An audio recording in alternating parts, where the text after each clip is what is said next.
Hi, I'm Laura. Hey, I'm Stefan, and you're listening to Attributed, a podcast library by Dreamdata. The purpose of it is to store and share all the knowledge that we have gathered across Dreamdata employees through our LinkedIn Lives, podcasts, and webinars. The typical topics you'll find here can be stuff like marketing, Sales, B2B ads, operations. social selling maybe. Hey, Mason. What is up, Laura? Look at you. You're looking fantastic, like an ABM Lion King, I would say, huh? And you look quite magical. Oh, yeah, of course. It's the Phantomagical. What's up, Mason? What's the story behind the costume? Very long story short, there was an opportunity when I think I was in college and I needed to be a lion for something. Got a onesie, had it ever since. And now with a little baby on the way, we actually, somebody gifted us a little draft onesie. Oh my God. So we've already got like our first Halloween costume as a family photo picked out. So it's gonna be pretty awesome and super cute.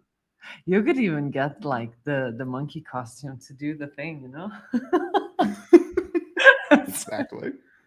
Oh my gosh. Fantastic. So nice for you to join, and thank you for joining us for being silly. And we're not going to be too silly anymore, maybe a little bit during the whole session today. So Mason and we discussed having a chat about ABM, and you are the perfect person to join me for this chat. Mason, could you give a short intro to yourself for the audience before we start digging into ABM?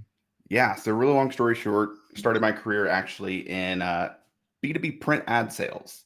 So I didn't know what account-based marketing was at that time, but I was a full funnel, like all the way from pipeline generation to account management. So I truly managed the entire customer lifecycle, and that was my introduction to B2B.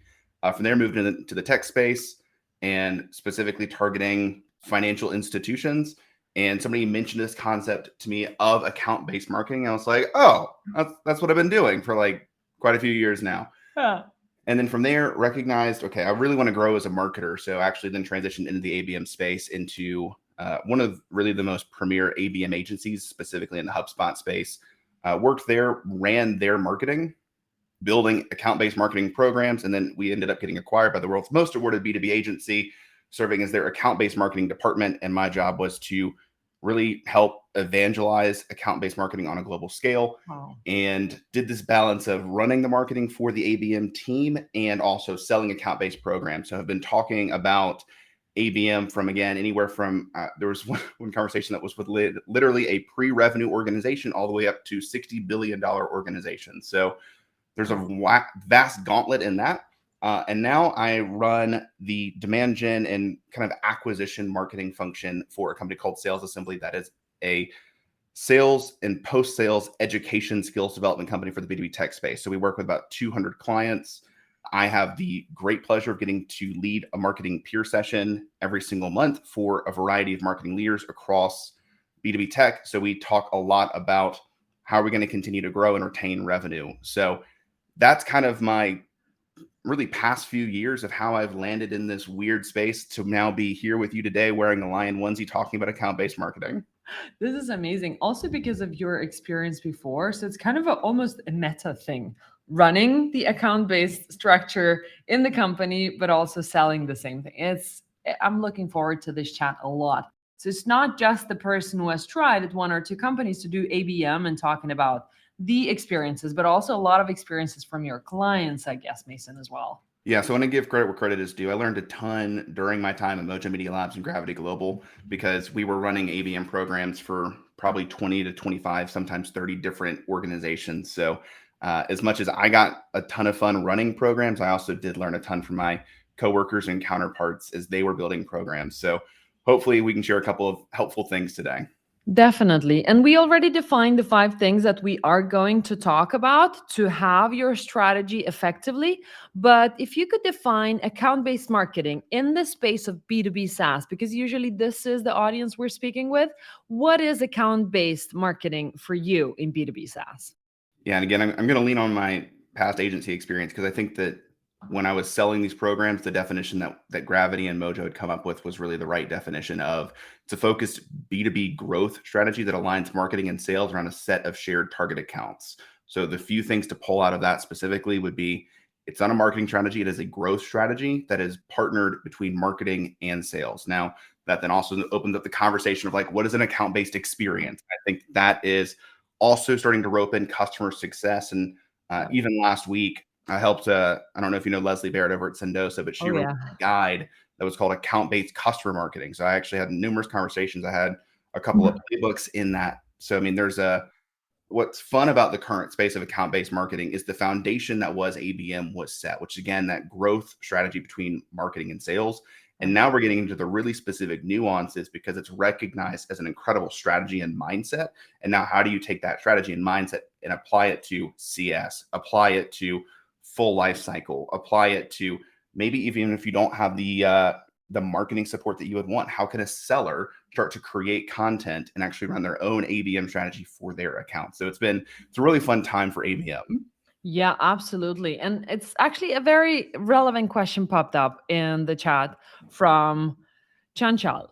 How you start from the zero level. Actually, I will adjust the question a little bit. So, when do you actually start doing ABM in B2B SaaS? When do you feel that it is the right time that we should jump into this ship? Yeah. So if you're familiar with Sangram Verjee, kind of the godfather of account-based marketing and is now doing a lot in the go-to-market space, he's got these 3 stages of go-to-market maturity. So the first one is problem market fit, the second one is product market fit, and the third one is platform market fit. So Mhm. as I look at that transition between those 3 different stages of go-to-market, problem market is essentially like, do we have something that is a viable product problem that we can build a business around to solve? Yeah. That is not the time for ABM. You're figuring out who is our ideal customer. Do we have the ability to solve this problem in a meaningful way long term? So Mhm. again, a lot of your startup organizations that are pre-seed, that are pre-revenue, like ABM, that's not the time. What you're No. trying to do is figure out, do we have a viable problem that we can solve for a company long term? So I would say that when you want to start implementing an account-based marketing strategy is actually when you're starting to move into that product market fit. Right. You know you have a viable long-term problem to solve. You have at least a decent enough product that it solved it a couple of times for some great companies. And you have an idea of who are those companies that are going to stay with you for a long period of time. So in the example of Sales Assembly, we've been around for about 5 or 6 years. And we have companies that have been with us for 5 or 6 years. So we are pretty clear on, okay, so for example, Sprout Social is one of our longstanding members. We worked with Sprout 6 years ago and have continued to scale with them. So from my perspective, as I'm looking at an example like Sprout and seeing other clients like LinkedIn, for example, or Upwork is another example. So like really large companies that have, I would say, have had some pretty significant exponential growth. So what I'm looking at is we're probably not your startup stage best fit for most companies. We are at that point where it's a scale up. So I look at it as I'm looking on where are the companies that I want to best target for Sales Assembly to sell our skills development content. It's going to be typically in those companies that are in that, 50 to 200 range with, I would say, roughly 50 to 100 sellers that are between sales and CS. Uh-huh. And again, let me clarify, kind of the 50 to 200 is the starting point where we're really seeing our sweet spot is like that 200 to 500 range of employees. So that's when we start to think about it. Now we're really launching an account-based strategy because we know this is the product we have. This is the problem it solves. These are the best fit potential customers. Mm-hmm. Yeah, get the basics right, and some customers to be able to figure out who are you targeting really. So your ICP has to be pretty clear before you actually go there, because ABM is expensive. I guess we're going to touch a little bit on that one. You did I good. I've been talking a lot about the concept of scrappy ABM. Okay. Okay. I have a love-hate relationship with the ABM is expensive because, and we can touch on that, but I think Let's touch upon it now. It's not okay. on the list of this. Okay. So talk about the scrappy ABM. So I think people in their understanding of account-based marketing, and again, having been literally marketing and selling ABM in the agency space for 2 years, I had the same conversations of, oh, so ABM is like running ads, and Mhm. we just like run ads towards these target accounts, and then we're good to go. What was interesting about being in an ABM agency, we didn't actually have paid media team members. So we were an account-based agency that didn't run ads as a standing part of our strategy. So we help people overcome that misconception of ABM as ads. So then the next stage of ABM understanding was, oh, so we run a program that's around these accounts and we have to like have a Zoom info or a sales intel that's super expensive. We've got to have a ton of data around it that can then trigger outbound based on intent data. And we have to set up all these different pieces. And it's a 17-month RevOps project to get started. And we need $200,000 in additional tech stack. You hear that and you're like, oh, so I guess I'm not doing ABM. And what I'm trying to help people recognize is in state. That's probably where you're going to land.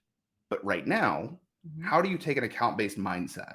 How do you actually think I have 200 accounts that I know are my best fit potential customers based on past data? I can get those lists in a variety of ways.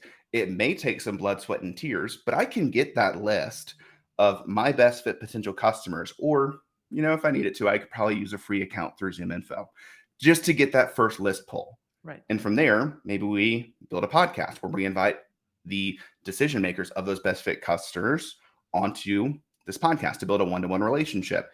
Maybe it's we connect with them on LinkedIn and start creating content that's relevant for them and then showing up in their comments and doing some long-term social selling. Maybe we figure out what active communities they're a part of and we join those communities to become an active part of the communities that they're a part of.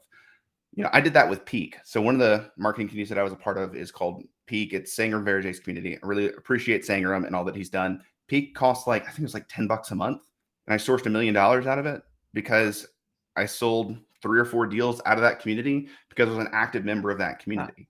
And they were all to target accounts. And again, because I showed up consistently, they actually ended up coming to me because I figured out who are my accounts, where do I want them, or where are they? And then how do I get in front of them? So it's taking the concept of account-based marketing and saying, instead of let's go buy the really, really massive tech stack to get started, how do we get started with the, you know, we've got 2 sticks. How do we start making fire where we are today? Recognizing, yes, there are better ways to make fire, but may not be in the budget. We may not have buy-in, but when we start with what we have today and can actually prove some level of results, you can then double down and scale up and implement the new pieces of technology. You can do the more robust ABM program, but you can start scrappy where you are today. I love this. And it goes back to the question that was just raised, like, how do you start from zero? So first of all, figure out where your clients are hanging out. Are they hanging out on LinkedIn, on communities? And how do you start bringing value to them? So you are the first person or the first company to think of, or you might need to do some sales work as well to actually do some of the outreaches over to them that is relevant, that is not pitchy, and so on, which I really love. Like, especially for the early stage, it's very, very relevant. You only have 2 sticks. So Exactly. let's kick it off with the 5 points that we spoke about. Then you started on it a little bit. So the first one, like the strategy from your ABM list, was talking about the targeting. Explain to me, what do you mean by ABM targeting and how to do this effectively? Yeah. So again, I'm going to lean into some things I've been learning from Sangram, which is, if you've read his new book, Move, it came out about 1.5 years ago, or if you've seen any of the content from GTM Partners, one of the things that they're talking about a lot is this concept of the total relevant market. So most organizations focus on what is called their total addressable market. So it's, what are the world of accounts that we could serve? And it's massive. So HubSpot has recently come out and said that if they look at their total addressable market, an organization of that size has still only touched 10% of their global TAM. So again, total addressable market. HubSpot only views that they've touched 10%. So if you're looking at it through the lens of, I've got to market to my total addressable market, and again, you're looking at HubSpot, billion-dollar company, saying I've only gotten 10%, it's pretty overwhelming. And just if you did a cursory Google search using our most baseline, like revenue, number of employees, and industry in the United States for sales assembly, it comes back with roughly 20,000 B2B tech companies. As a 13, 14 person team, 20,000 accounts is too much. We just can't do it.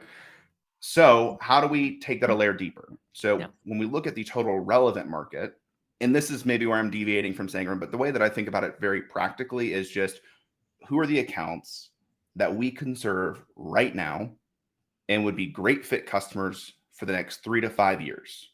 Yeah. So again, we're looking at a time frame of how do we start to engage customers that we would want to be our customers in the next 3 to 5 years. From there, when we did this exercise for Sales Assembly, we identified a total relevant market of roughly 28 to 3,000 accounts. So again, we went from 20,000 to 2,800. That is still a large list, but I want to be clear, I'm not now just running account-based programs to all 2,800. But what I've identified is these are our people for the next 3 to 5 years. If you're like, hey, I need to invite somebody to a dinner in New York, who do I invite? We pull a list out of that larger list and say, who are the CROs and VPs of sales and customer success leaders and marketing leaders that are working at companies that are on our target or total relevant market and live in New York or live in the surrounding areas. And then, okay, we've got this high value opportunity to go to a dinner. Now we're actually running programming 3 months leading up to that dinner to get awareness around them that Sales Assembly exists, that we have something that would be valuable to them. And then, oh, by the way, we're hosting a dinner in your neighborhood like a month from now. Would you want to come? And the value to that is for many companies, when they look at building an account-based program, they start at the campaign level list. So every single time they're pulling a list for a specific account-based campaign. And what you lose in that is the compounding effect of brand awareness over a long period of time. Because we say, we're going to go after this segment for 6 months. And then they're like, cool, we're done with that segment. We're done with that campaign. We're not going to touch this segment for another 5 years. And what you've just done is you've wasted 6 months with the accounts that didn't convert in that 6-month time frame. And again, running marketing at an agency, I would have people come inbound based on a webinar that they attended a year ago. So if we're not continuing to touch these people over and over and over again, we started to get on the right track, and then we just don't do anything. So again, by having a total relevant market, essentially a master list of all the companies that we want to go after, as we pull these campaign specific lists or we pull these program specific lists, we're pulling from the same pool of people so they continue to get to know us over a long period of time. So that is kind of the starting point and the foundation for everything else that we'll talk about. And the narrowed list you're talking about, it's still a lot, depending, of course, how many personas you've got. Would you be running high-level ads to all of them and then niche out on some of the campaigns, or would you do it differently? So yeah, I mean, it depends. Sorry to be a standard consultant. I personally, like I mentioned, I'm actually not an ad expert. I'm very, very good at figuring out other ways in which we actually reach these audiences. So again, if you were a larger tech company and you had the ad dollars, my recommendation to that point would be, we're going to run ads towards these accounts. Because again, at that level, 2,800 accounts, still a lot of people. Because the goal, and I should have clarified this earlier, the goal is we're probably not going to close all of those accounts in the next 3 to 5 years. But if we were happy closing 20 to 30% of these accounts, that's great. And again, in the example of Sales Assembly, we're 200 members strong. So out of 2,800 accounts, if I closed 10% of that list, we have more than doubled the business in a 5-year time frame. I think people would generally be happy with that. Generally, maybe not. I don't know. But all that to say, like if you've got the ad budget and you're like, where do I spend my ad dollars right now? You want to have that compounding effect of making sure people know you exist and what you do and how you can help them. And then you can get more granularly specific within specific campaigns. Right. Love that. So moving from targeting to the next part of the strategy, you touched a little bit about demand generation. So kind of those early touches that you're doing for accounts. So walk me through what demand generation is in your books and how does it match into ABM strategy? Yeah. So people are probably going to find this odd because there's often the debate of like, should I be running account-based strategy? Should I be running a demand gen strategy? This may be a hot take, but I view that an account-based strategy is a subset of demand generation. I don't know if that's a hot take, but that's just my own personal opinion. So when you look at a demand gen strategy, what ended up working when I was running an account-based program, again, I ended up moving into this hybrid role. So people would see me on LinkedIn, they'd see me go and speak and do more of this demand gen approach and like thought leadership approach. And then when I would do specific outbound towards them, because I wanted them, they were part of my account-based programs, they knew me. So I wasn't some random stranger. They already generally knew who I was, what I did, how I could help them. And then the account-based approach was getting really specifically nuanced to their organization. So, as an example, we would run a top line kind of demand gen strategy that was called Fix Your Site from Search to Sale. It was live website reviews in a webinar format. And then what I would do is I would sit in this office, I'd take a whole week and I would review 40 websites in a week. SEO audits, homepage conversions, and like messaging. And I'd send 40 personalized website reviews where the only ask was, if you thought this was helpful, here's a guide that you can go. It's an ungated guide where we can dive even deeper into some really tactical advice on how you can improve your website. And hey, if it makes sense, I'd love to chat with you further. We'd always get out of the 40 on a quarterly basis, 8 new website projects. Wow. It was like clockwork. So again, that was our workhorse program. And for us, websites were a kind of land and expand approach. So it was the way that we could test out a client relationship before selling them on a annually based retainer for an account-based strategy. So again, when we look at it, the top line of a demand gen approach was being out there, being public, being helpful, being known within the realm of my total relevant market. And then because they were starting to actually engage in some of our top line content, we could actually say they're starting to show some levels of engagement, and we got permission to be really targeted and prescriptive.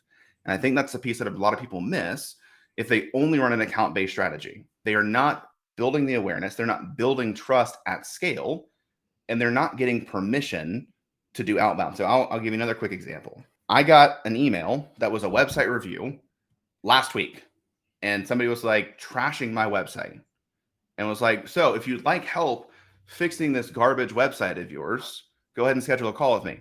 I don't know who this person is. No. I don't value their opinion. And like, it kind of ticked me off because we just revamped our website. And like, they don't know me. They don't know that I literally spent 3 years helping people make better websites.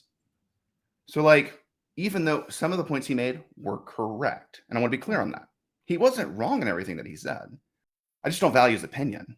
I don't trust him. I don't know him. And the things that he's talking about are things that I'm already in process of trying to fix. So again, he had no context. He had no permission. He had no invitation to just trash my website, but he did it anyway. And I can tell you, I don't remember his brand name, but I remember him. Yeah. And if I see him, I'm probably not going to be more likely to actually engage with him because I don't trust him. Yeah, understand. And it is so much like you earn the permission in all the publicity that you're doing and all the public value building that you're bringing to them to later jump into and pitch, but probably not trash, maybe just suggest stuff that could be changed. This is really, really valuable, Mason. From demand generation, we're moving over to that direct outreach and going to talk a little bit about sales as well. So you mentioned repeatable plays with sales. And this is very interesting because account-based marketing does not play without sales. Tell me more about how do you do that? Yes, I mean, prime example, I'm a marketer that works at a sales education company. So hat says something too. My hat says I heart sales, which it's true.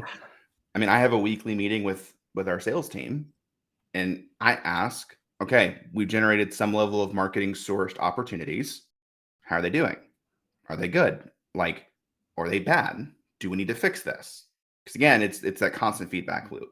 And then from there, we can ask the question, okay, now these people, especially right now, again, I keep coming back to this data that I saw at the beginning of the year, of the average deal is going to take 4 to 6 months longer in our current year. So like, if you're looking at account-based marketing, trying to figure out, where do I get started? Pipeline acceleration is probably the best place to start because you have named accounts. You generally know what their problem is because they've told you. And now the question becomes, how do I accelerate the pipeline to actually close them? So I think that there is an opportunity, again, to figure out with sales, what are our repeatable plays that we can then use to either, for somebody that's kind of that low hanging, like they've been engaging in a ton of content, how do we get them to move into pipeline? Or if they're in pipeline, how do we have some repeatable plays to move them forward? So a couple of quick examples, and I'll share one that we're actually actively experimenting with right now at Sales Assembly. From a demand gen perspective, we are doing a lot with LinkedIn content, and we're Mhm. doing a lot with content repurposing and a lot with our podcast. So we have set up a content calendar, and if people adhere to the content calendar, they will post on their profile a product clip. They'll post something that is thought leadership and data backed. They'll post something that's about our podcast. And again, I've actually provided them the content to then repurpose for their own posting. Out of that, we do two things. One, I send outbound sequences as a marketer to invite them to our content and say, hey, that clip that you just saw from Sam McKenna was actually from one of our live sessions that we host every single month, which, by the way, we're hosting one tomorrow if you want to join. But from there, I say, if you'd like more content like this, like here's the landing page to go register. Wow. And again, I'm then actually inviting people to become a part of our marketing ecosystem. Mhm. The other thing is from really tactical product clips and really like data-driven thought leadership around skill gaps. So for example, Gartner has shown that the average employee today, let me reframe that, 70% of employees today feel they don't have the skills that they need to be successful in their jobs. 70%. So if you don't have teams that feel confident that they can accomplish their jobs, they're probably not doing their best work. So if you had foundational skill development, you'd have more confident and competent teams. And then there's other data that showcases when you've invested in sales enablement and skill development, you typically see a 7.5% increase in win rates. So all of that data comes together when we can create thought leadership content around it. And we can send outbound sequences that says something to the extent of, it's a light touch, but it's, hey, thank you for the love on that post from XYZ about XYZ. As you can probably clearly see, we're really passionate about helping go-to-market teams accomplish X, referencing back to that post. If you think it's relevant, we actually have this ungated demo of our platform and our product. If you wanted to check it out, it may be helpful for you or somebody that you know. It's just a light touch that we do outbound sequencing around. So again, it's not schedule a call. It's not it's not your team sucks. You need skill development. It is, hey, you found this post valuable. We actually have a lot more content like this that's ungated if you think this would be helpful for you or your team. Right. And we've been running with that for about 2 weeks. We're starting to see some level of people engaging. There's more to come on that. But like I want to balance it of like things I'm actively experimenting with, and then also like the proven plays. So that's like a pipeline generation play. Great pipeline acceleration play is like direct mail plus a pun. So one of the things that we ran when I was in agency space is we look at our closed, lost, dark, and delayed deals every 3 to 6 months, whenever pipeline would get a little bit light. And we'd say, okay, what are the 30 deals that we can send a popcorn tin to, and say, pop them back in. Just wanted to see how the year was going. And again, you contextualize it to that specific account of like, pop them back in, wanted to see how your relationship was going with that agency you chose over us. And you'd like be more specific about it, but like actually sending out direct mail that invites people back into a conversation and shows that you're keeping tabs on them, that you're keeping up with them, that you care about them. So like that's a clear, repeatable play, because the other piece to account-based marketing is when you let demand generation run and actually build the brand, you have exponentially greater results. So there's been a ton of data that showcases like the two ways of going to market when you really dumb it down are like brand building and sales activation. And sales activation creates this wave-like effect where it's kind of that feast or famine. And if you just Google it, like brand building versus sales activation, and go to Google Images, you'll see the graph that I'm talking about. Brand building takes longer, but creates exponential results. But the other piece to that is, I think most people generally know from a theory perspective that brand building is a better way to go. The challenge is it doesn't deliver immediately. So if you're looking at, I want to build an account-based program, but I have no brand right now, you probably need to build a bit of a better brand, but that takes time. So what you can do in the meantime is build some of these repeatable plays with your sales team. So you do that sales activation, which then gives them the pipeline to work while you continue to build out a brand and actually do the brand awareness content within your total relevant market. No executive loves when you say, I'm going to run a brand awareness play. So you kind of run that in the background while you run your like pipeline generation, short-term quick fix plays. Yeah. And when you can balance those two, there does become a tipping point where your brand building delivers more than your sales activation. And you won't need to do sales activation nearly as much. Wow. I love that. especially due to collaboration, such close collaboration between sales and marketing, because a lot of stuff that you have been speaking about is how marketing enables sales, but some of the emails you're actually doing yourself, the activation. This is really cool. Well, there is one other piece that I want to essentially address the lion in the room. Yeah. Where I is it? have really intentionally over the past 2 or 3 years built a personal brand on LinkedIn. There is an element at which, because within the communities that I run in, if I haven't had a personal interaction with somebody, they may know me. And I'm not saying it's a guarantee, Yeah. but admittedly, and I hate to say this bluntly, I've got 16,000 some odd followers. I have more social proof that I have something valuable to say than the SDR that's just out of college that has 100 connections on LinkedIn. Yep. So there's an element at which we recognize that, and it's not to say the SDR can't do it, but it is easier for me. And it's the same when I ask my CRO, hey, can you do an outbound sequence? CRO showing up because he's got a personal brand and has the title. He even calls out and he's like, I'll say, I tried to connect with this VP of sales and he rejected it. He's like, let me go connect with him. Not to pull title, but it's just the reality. So again, from that perspective, recognizing who on your team has the greatest potential for success to then actually do some level of outbounding and then tying it to where it contextually makes sense. I'm not asking people to schedule a call. I'm saying, hey, I'm running this marketing program. Do you want to join our marketing program? My title is Director of Demand Gen. That makes sense. Whereas when our CRO does outbounding or our AE does outbounding, he's saying, hey, go check out this ungated tour. Go check out this demo. So again, we've also then aligned the messaging to the person that's sending it so it contextually makes sense within the conversation.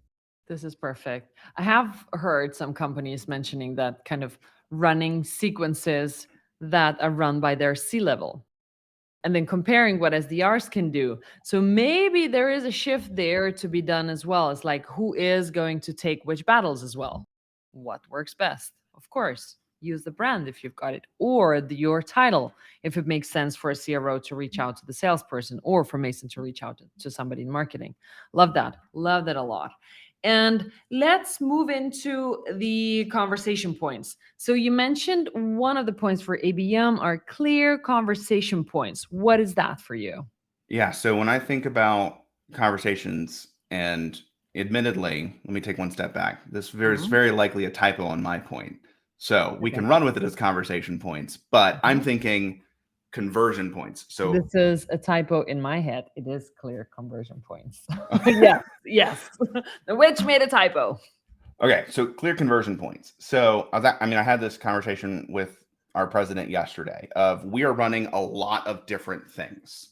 So again, we've got our demand gen thought leadership stuff. We've got our workshops. We've got our blog content. We've got our podcast. We've got, again, all of these different posts that are going out. We've got this tour page. So understanding as you're actually mapping out the things that you're doing, the goal should be that you have an intended outcome for every action.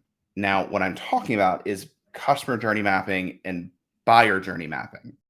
And I know the pushback that I'm going to get, which is the buyer's journey is so insane. How can I map out every touch point? That's not what I'm saying you should be doing. But I feel because people tend to swing in pendulums, the pendulum was way over here and we have to track every single touch point. And now we've gone way over here and it's we don't track anything. And the challenge is neither one of those approaches work. Yeah. So it's recognizing I can only control so much. And I know that there are going to be things that are outside of my control that will drive conversions. I know there are things that are going to be outside of my control that will actually stop deals.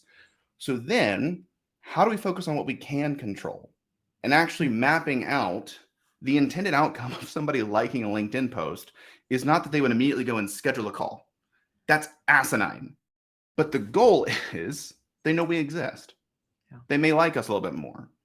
They may understand a little bit more of what we do, or we make their day better and brighter and they want to show up tomorrow to see what we post again. That's the goal of a LinkedIn post. How would you structure those points? Because those are very different conversions as well to use that in ABM. Yeah. So again, people are going to hate it. And I don't think it's real either. But I also think it's really helpful for understanding the concept. And it is a funnel. I know funnels.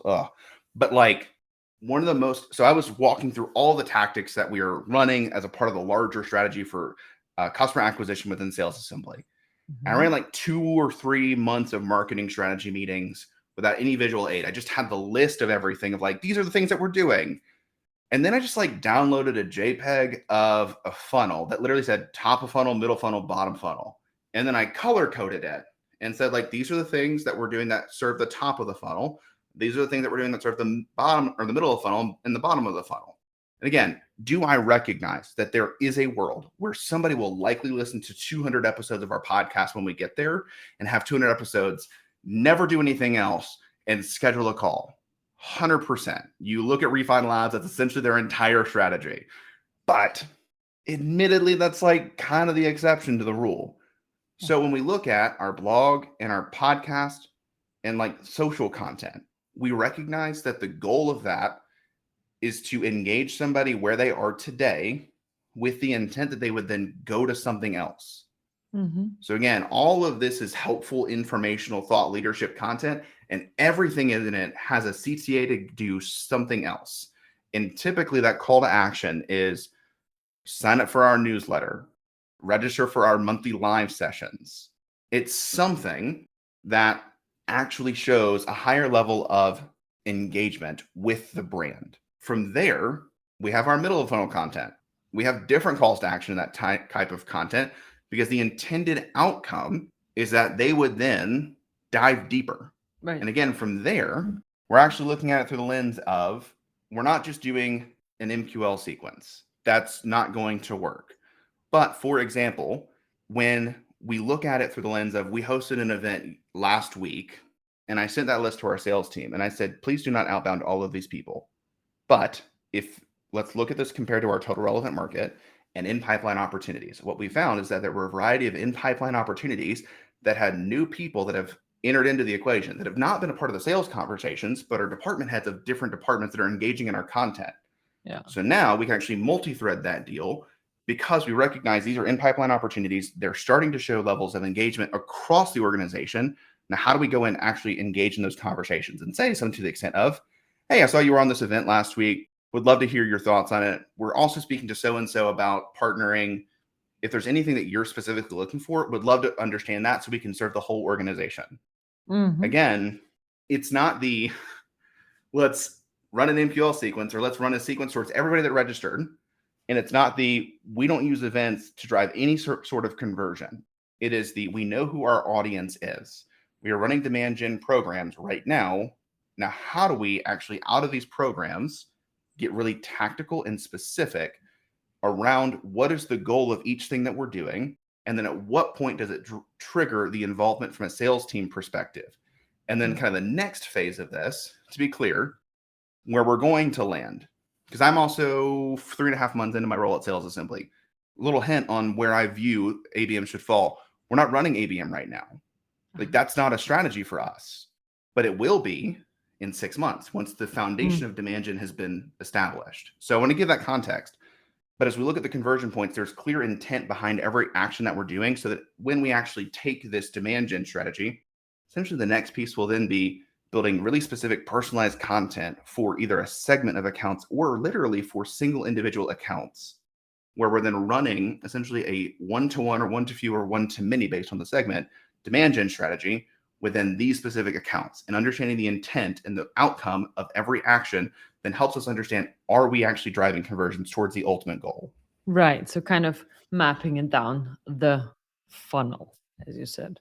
So it goes a little bit back to branding because a lot of the demand gen stuff you're talking about is difficult to measure and difficult to tell the C-level that who actually literally wants leads right now, that let's build this foundation and then the leads will come. But how would you show the C-suite that you are on the right track if you don't have the data to show it yet? So I question that because you can get the data. The question is then, what data does the C-suite value? So again, like, nobody likes this, but if you asked me, and to be clear, I actually literally just had this conversation 2 weeks ago with our entire C-suite. So like, this is a very real conversation that I'm also actively having. So if they had asked me in month 1 of me being at Sales Assembly, how are we doing? I was like, we're on the right track, because when we're building a program, like my goal right now is actually not the results. And I know that's going to sound crazy. Mhm. My goal is building out the sustainable process, because I know when we do this systematically and sustainably, the results will come. Now, in that same vein, I can also, after 90 days of running something, look at, have we seen an increase in any inbound opportunities? Have we seen an increase in any opportunities? And I can get, my CRO lovingly calls it anecdata. So again, talking to our sales team and saying, oh yeah, they're mentioning these things. And again, when you're early, it's going to be some more anecdata. So again, I'll give you a prime example with Sales Assembly. We have been a primarily outbound organization because we're a sales education company. Like we're telling people to do what we're also doing. But again, it's now that we have me in place, when we look at a trailing 11-month time frame, there were 40 some odd inbound opportunities that were generated. For 3 to 4 months of that, they were running some ads. And when you looked at the conversion on those ads, that generated roughly 30 of the opportunities, and none of them converted into close won revenue. So marketing was not delivering. And again, at a 6-month time frame. So we'll cut out the ads. They had generated, I think it's about 5 inbound opportunities in a 6-month time frame. I am now here, and from April, May, and June, running more thought leadership, like demand gen, we generated 18 inbound opportunities, one of which has already closed. So that is looking at it through the lens of, okay, this is not perfect. And even our CRO said, we're generating a larger quantity of inbound opportunities. We generated more leads in the past 2 weeks than we have in the past 2 months. Most of them are not quality, and that was in my first month, but quantity has a quality all its own. Because when you're actually looking at building a brand, you're going to generate more inbound opportunities. They may not all be perfect as you're starting, but actually looking at that as a data point to say, we got more people that were actually coming inbound, more people that we exist, and more people are filling out the form. Were they the perfect fit? No. We're early in this. We're refining the messaging. We're refining our channels. We're refining our targeting. But the fact that we've been running something and we have more people that know we exist and are trying to say, this seems interesting. Can I learn more about it? That's a helpful data point to then showcase what we're doing from a brand perspective is beneficial. So I would look at it through that lens. You can also look at like the engagement metrics and other, like if you are on LinkedIn, I know that Chris Walker's talked a lot about like the idea of meaningful comments from right fit potential customers. But like, admittedly, I've tried to share that to my C-suites. Like that doesn't typically land well. So I look at it through the lens of the goal of marketing is to get butts in seats that close. The first part to that is butts in seats. So when we're trying to run these programs, are we seeing more people actually come inbound? Are we seeing more people show interest? And then we can figure out how to optimize that. But we can't optimize what doesn't currently exist. We have to get people coming inbound. We have to get people that are raising their hand before we can optimize the long-term conversions of that. Right. And how does that match to the last point that you mentioned about the gap analysis with a vision for the future? That must be very similar. Yeah. So I'm a big fan of painting a vision for what the future should look like. So that, because right now we're in like the really like, it's not the sexy part. Like we're not running the cool, big, like we're going to send out tacos to our best fit customers and like, have a social media takeover because it's Taco Tuesday, hashtag free Taco Tuesday. We're not doing that. Like we're at the point where it's like, we need content to then serve all of our channels. So like the question then becomes, are we going to live here forever? Or like, for example, I've gotten all of our executives to start posting more on LinkedIn that is more specifically tied to like their own personal brand narrative that ties into a larger company brand narrative. I've been doing it for like a week and I've already started to get people that are like, this is really time consuming. Like, is this where we're going to be forever?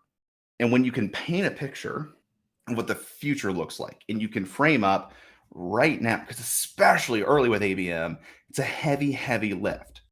But if you can paint the picture for we're doing this manually right now because we want to prove this model before we invest the time in buying a new piece of technology that we then have, because eventually, like if you want to scale it up, you do have to do that 17-month RevOps project. So sorry, like it's gonna come up. It may not actually be 17 months. I've seen some companies do it in 2 to 3, but like In order to have cross-functional alignment, you have to then meet cross-functionally. Yeah. We're a 13-person team at Sales Assembly, and it's still an undertaking to schedule an unplanned meeting with all the department heads to talk about our targeting. And we're 13 people.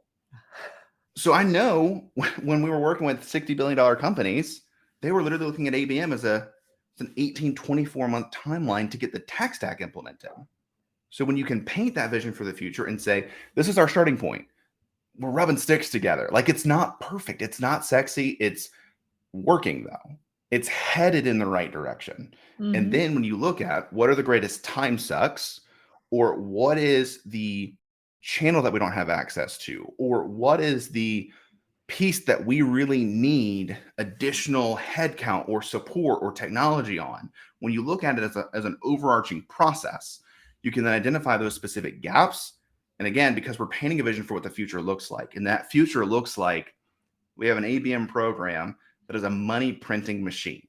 We figure out the accounts, we figure out the content, but we've got our channels, we've got our targeting, we've got our intent, we've got the ability to serve up everybody to sales. We've got all that nailed in. So the only things that we have to figure out right now, once we've built our money printing ABM program, is content and targeting, content and the accounts that we want to go after this quarter. So that's the vision of the future. That's where we're getting to. So that then it gives, to some extent, some level of understanding and purpose to freaking a CEO trying to figure out the nuances of my hook for a LinkedIn post. That's clearly, and I hate to say it this bluntly, that's going to be a gap for us. That's something that we're going to fix. But where we are today, I need to prove results. So that's a place where I'm cashing my essentially relationship equity chips, because that's the other piece to all of this. An account-based strategy is organizational change at its core, because you're saying the way that we've been doing this isn't working. We need to work as a team. So in order to actually facilitate organizational change, you have to cash in some chips from a relationship and equity perspective. And in my experience, it is easier to cash in those chips when you can come to somebody and say, this is not going to take additional dollars. This is not going to take anything other than some creative thinking and some time. And when you can, again, start somewhere and paint that vision for the future, it then becomes a lot easier to do the here and now. I love it how it joins the dots together. It's like you spoke about the scrappy ABM, and it will become something much more than that scrappy ABM, but you start from somewhere. With that goal in mind, you're able to do it small steps at a time to be able to build out a very solid ABM plan. Yeah. Right. And final thought on this front, and I know a lot of people look at account-based marketing as a really, really tech-heavy strategy. It was interesting when I was working in the, again, agency space, we had tech partners. Mm-hmm. And what they were able to show is that those that are partnered with an agency, that's an account-based agency, had a much higher lifetime value because they put strategy and mindset and organizational change first. They didn't buy an ABM platform. They didn't buy a data enrichment provider. They didn't buy an attribution tool and say, cool, how do we use this? What they found is there were gaps in their existing programs, and then they went to find solutions that fill those gaps. Yeah. So if you want a truly successful long-term account-based strategy, that's why I'm so bullish on starting where you are today with what you have to prove out some level of a model, get the organizational alignment, get the mindset shift, get, again, a scrappy program up and running where you can clearly see. So again, let's connect these dots. Right now, we have a ton that is marketing influenced revenue that we're not able to showcase from attribution. So that may be something where we need an attribution tool to then connect the dots for us so we can actually showcase the specific impact of each conversion point. Right now, it's a lot of anecdotal data. That's okay for where we are, but we recognize in order to scale this long-term and actually appropriately allocate dollars to doubling down on something, we need to solve for this, but we're not there yet. That's a vision for the future. Fantastic. Mason, I think this is really, really solid. And I hope that people listening to the show today got a lot out of it, even though we're looking a little bit silly. What is the temperature there where you are right now? I'm just a little bit curious. I don't know, but you can probably tell my face is a little bit red. So I'm feeling the heat. It's only 64 degrees outside, which is not terrible. No, it's okay. That's all right. Yeah. So yeah. Yeah. So any specific areas which you would avoid when starting your ABM program.